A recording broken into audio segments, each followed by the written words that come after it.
Hello student, welcome to our channel. Previous class में हमने discuss किया था बायोकेमिस्ट्री का मोस्ट इंपोर्टेंट टॉपिक बायोमॉलिक्यूल्स, जिसमें हमने उसका इंट्रोडक्शन पार्ट पढ़ा था। किन किन मॉलिक्यूल से वो मिलके बनता है बायोमॉलिक्यूल्स, उसकी स्टडी की थी। फिर हमने एक एक करके carbohydrate, lipid, nucleic acid, fats, इन सबको हमने धीरे धीरे पढ़ा हुआ था। और अब हम क्या पढ़ रहे हैं, इसके कार्बोहाइड्रेट भी पढ़ा था। और उस अब कार्बोहाइड्रेट में भी हम क्या पढ़ रहे हैं, क्लासिफिकेशन ऑफ कार्बोहाइड्रेट्स। ठीक है, जो कि एग्जाम के पॉइंट ऑफ व्यू से मोस्ट इंपोर्टेंट क्वेश्चन ही है। ठीक है, ये अलग से क्वेश्चन पूछ लिया जाता है। क्लासिफिकेशन ऑफ कार्बोहाइड्रेट, कार्बोहाइड्रेट्स को तीन कैटेगरी में डिवाइड किया हुआ है। पहला है on the basis of complexity, दूसरा है on the basis of reactivity, और on the basis of functional group. ठीक है, अगर बात करें on the basis of complexity, तो इसको भी फर्दर थ्री टाइप से डिवाइड किया हुआ है: monosaccharide, oligosaccharide and polysaccharide. Oligosaccharide को भी दो बार पार्ट में डिवाइड किया है, डाइसैक्राइड एंड ट्राइसैक्राइड। ठीक है, अब बात करते हैं on the basis of reactivity की। इसको दो टाइप से डिवाइड किया हुआ है, नॉन रिड्यूसिंग शुगर और रिड्यूसिंग शुगर। अगर on the basis of functional group की बात करें तो एल्डोज और कीटोज। को हम अंडरस्टैंड करेंगे on the basis of complexity.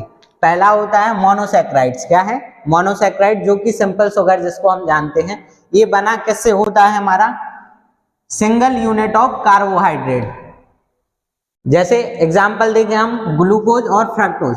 अगर ग्लूकोज को हम वाटर में मिक्स करेंगे तो यहाँ पे कोई भी रिएक्शन प्रोड्यूस नहीं होगी, तो हम कह सकते हैं कि ये क्या है, हमारा मोनोसैक्राइड। अगर ओलिगोसैक्राइड्स की बात करें तो ओलिगोसैक्राइड्स में क्या होता है, 2 to 10 यूनिट ऑफ मोनोसैक्राइड्स या सिंपल शुगर की हम क्या करते हैं, उसमें ऐड करते हैं। ये दो टाइप के होते हैं, डाइसैक्राइड्स और ट्राइसैक्राइड्स।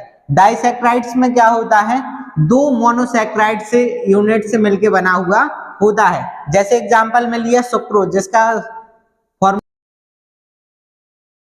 अगर इसको हम वाटर में मिक्स करेंगे तो क्या प्रोड्यूस होगा, ग्लूकोज और फ्रक्टोज। तो टू कंपोनेंट्स हमें प्रोड्यूस होंगे, तो हम इसको क्या कहेंगे, डाइसैक्राइड्स। ट्राइसैक्राइड में क्या होता है, ये 3 मोनोसैक्राइड्स यूनिट से मिलकर बना हुआ होता है। एग्जांपल में रेफिनोज। रेफिनोज को वाटर के साथ ऐड करेंगे तो उसमें ग्लूकोज, फ्रक्टोज और गैलेक्टोज प्रोड्यूस होगा। अब क्या है पॉलीसैक्राइड्स। पॉलीसैक्राइड्स में क्या होता है कि मोर देन 10 मोनोसैक्राइड्स यूनिट मिलके क्या बनाते हैं, पॉलीसैक्राइड्स, और नंबर ऑफ प्रोडक्ट प्रोड्यूस करते हैं, जैसे कि स्टार्च और सेल्यूलोज। ये क्या है, नंबर ऑफ मॉलिक्यूल्स। इसको नंबर ऑफ वाटर में हम मिक्स करेंगे तो नंबर ऑफ ग्लूकोज प्रोड्यूस होंगे।